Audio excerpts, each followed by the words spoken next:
Subscribe now and press the bell icon. Never miss an update. Gurukul शिक्षा channel पर आपका स्वागत है। आज हम इस वीडियो में नेताजी के बारे में जानेंगे। नेताजी सुभाष चंद्र बोस का जन्म 30 जनवरी 1897 ईस्वी में उड़ीसा के कटक नमक शहर में हुआ था। वे मानवहीन महामनो थे। इनमें इतने अधिक गण थे जो किसी एक इंसान में संभव नहीं। जिस समय नेताजी का जन्म हुआ, भारत गुलाम था। अंग्रेज भर्तियों पर जुल्म करते थे। स्कूलों में भर्तियां बच्चों के साथ अन्याय होता था। बालक सुभाष को यह बहुत बुरा लगता। उन्होंने सदा निर्भीकता से इसका विरोध किया।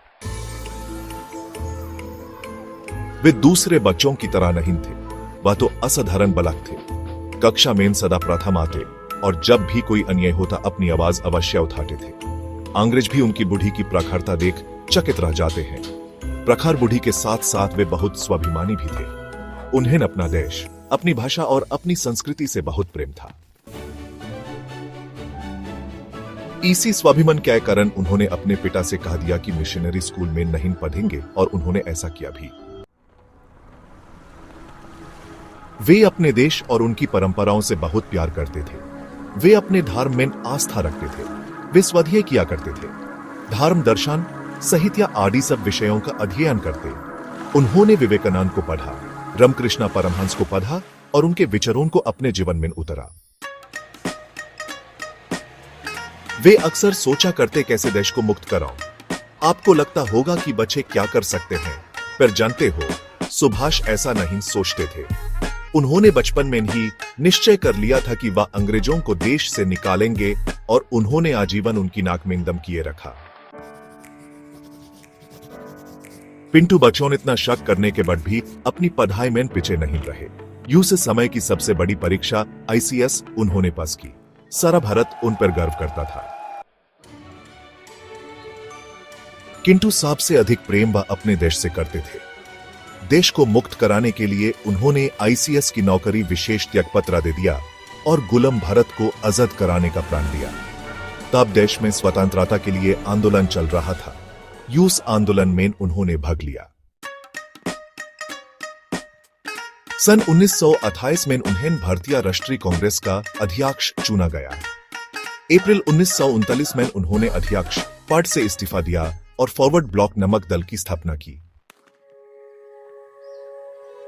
सन 1939 ईस्वी में द्वितीय विश्व युद्ध छिड़ गया। सुभाष चंद्र बोस अंग्रेजी शासन के विरुद्ध युद्ध करने के पक्ष में थे। इस पर अंग्रेजी सरकार ने उन्हें नजरबंद कर दिया। सुभाष चंद्र बोस ने सोचा कि देश को आजाद करने के लिए देश से बाहर जाकर संघर्ष करना होगा। काबुली पठान के वेश में पुलिस से भागते हुए वे अफगानिस्तान पहुंचे। वहां से जर्मनी और फिर जापान गए। जापान से वह बुर्मा आए, जहां उन्होंने भारतीय सैनिकों के सहयोग से बनी आजाद हिंद फौज का नेतृत्व किया।